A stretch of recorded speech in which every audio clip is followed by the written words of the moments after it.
ما شاء الله. شوف كيف حاطين حواف طريق حتى. هذا جانب. سبحان الله، بنايين محلات صعبة يبنونها ويسوونها الفيلة.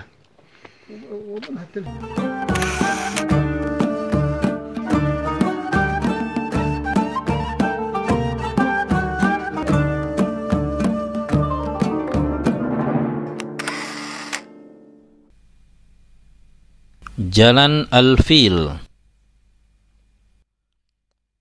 Assalamualaikum warahmatullahi wabarakatuh. Alhamdulillah, assalatu wassalamu ala rasulillah wa ala alihi wa sahbihi wa man tabi'ahum bi ihsanin ila yaumiddin, amma ba'd.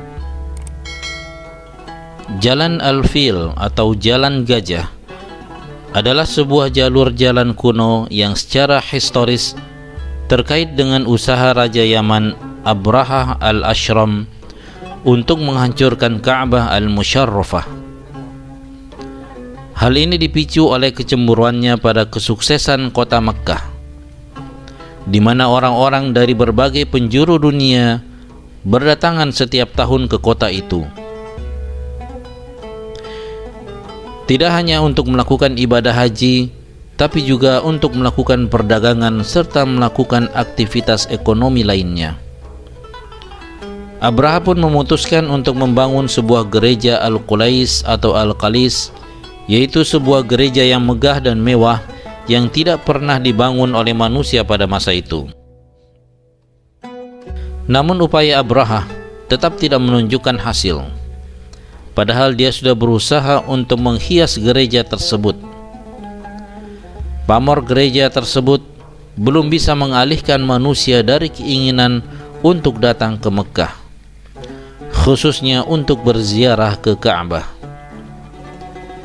Bahkan orang-orang Arab mencemooh dan mengotori gereja tersebut. Hal inilah penyebab keinginannya untuk menghancurkan Ka'bah al-Musharrafah. Seperti apakah jalur jalan yang digunakan Abraham menuju ke Mekkah? Simak ulasannya di video ini dan tonton hingga akhir. Tentunya hanya di channel Ekspedisi Sirah. Namun sebelum lanjut, jangan lupa like, subscribe, dan aktifkan lonceng notifikasinya untuk mendukung channel ini agar terus berbagi informasi tentang sejarah-sejarah Islam.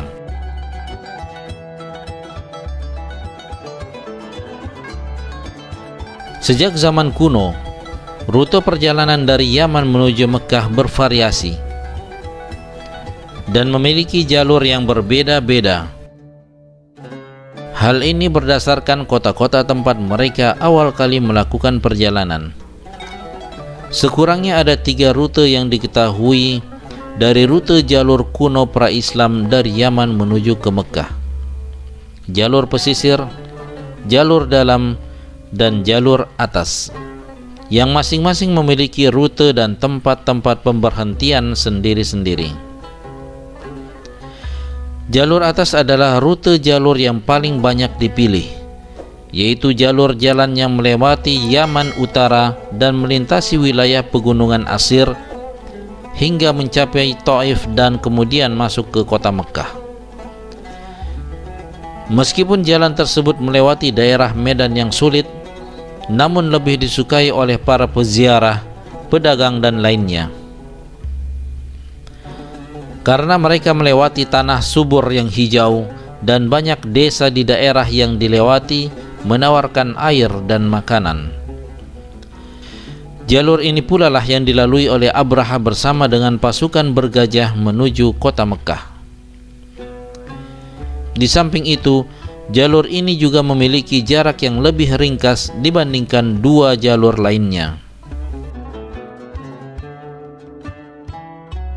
Pada ekspedisi penyerangan tersebut, Abraha bersama dengan pasukan bergajahnya melewati beberapa wilayah dan kota.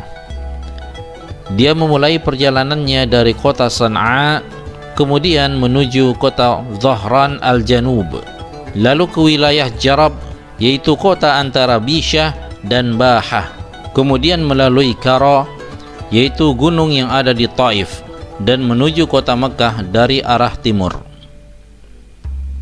Untuk mempermudah laju perjalanan, Abraha memerintahkan pasukannya untuk melakukan pengerasan jalan di sepanjang jalur yang mereka lalui dengan cara menyusun batu-batu vulkanik yang banyak berserakan di sekitar wilayah yang mereka lalui. Dari sini dapat diketahui bagaimana kekuatan armada perang Abraha dengan kemampuan mereka menyusun batu-batu cadas dengan jarak yang begitu jauh hingga lebih dari 1000 km. Dengan tujuan untuk mempermudah jalannya armada perang pasukan bergajah dan pasukan berkuda melalui padang pasir berbatu di daerah Harrah Al-Baqum, di mana jalan ini melintasi bagian timur wilayah Al-Bahah menuju Hijaz Mekah.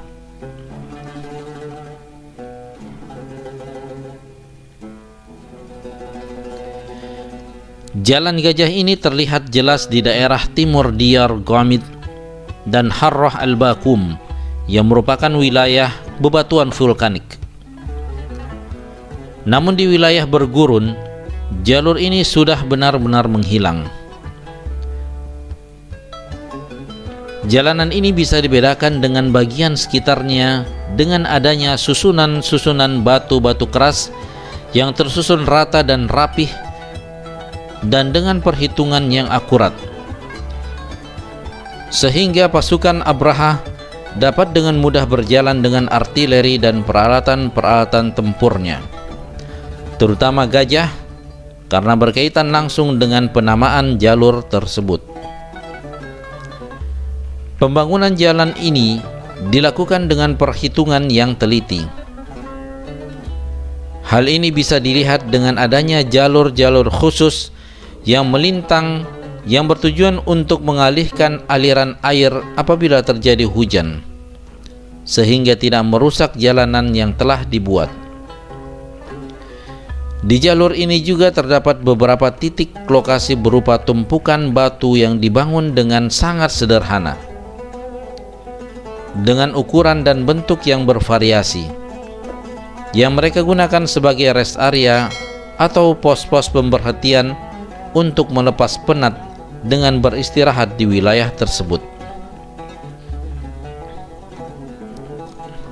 Jalan gajah ini juga bisa dilihat di wilayah Jarab, sekitar 86 km timur laut wilayah Bahah. Jalur gajah ini selain menunjukkan bukti kekuatan pasukan tersebut, hal ini juga menunjukkan bentuk kesabaran mereka untuk melakukan pengerasan jalan dengan menyusun bebatuan untuk dibuat sebagai jalan yang akan dilalui gajah dan karavan unta untuk jarak yang begitu jauh. Jalan gajah ini dicirikan dengan teknis penyusunan batu tertentu sehingga dapat dibedakan dengan jalan-jalan lainnya yang ada di masa itu. Jalur ini masih terawat dengan baik meskipun telah berabad-abad lamanya telah berlalu sejak pembangunannya. Sebagaimana terawatnya juga prasasti-prasasti dan peninggalan-peninggalan kuno yang begitu banyak bertebaran di sepanjang jalan gajah ini, baik berupa angka-angka, gambar-gambar, maupun tulisan-tulisan yang berasal dari bahasa Arab kuno yang menunjukkan waktu penulisan dan penomoran.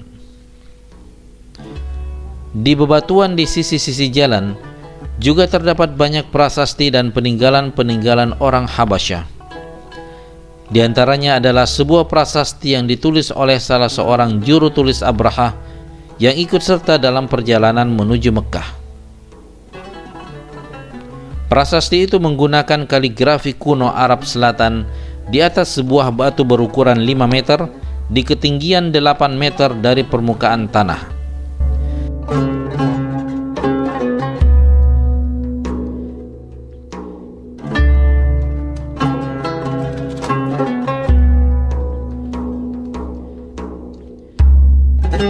Yang terdiri dari 440 teks dan simbol-simbol.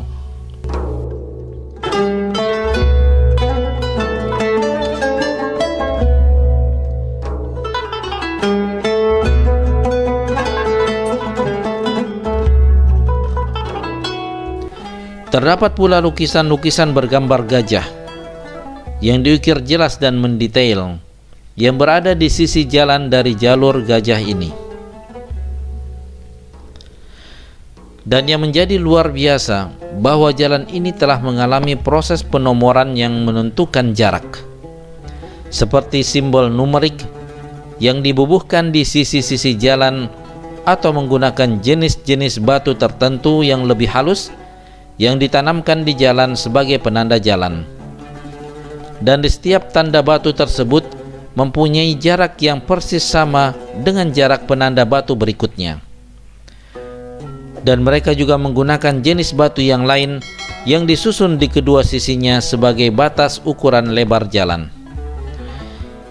Di beberapa lokasi juga ditemukan adanya jalan ganda yang bercabang di beberapa lereng-lereng lembah dengan ukuran yang lebih sempit namun bercabang, dengan tujuan untuk mempermudah iring-iringan bisa melaluinya.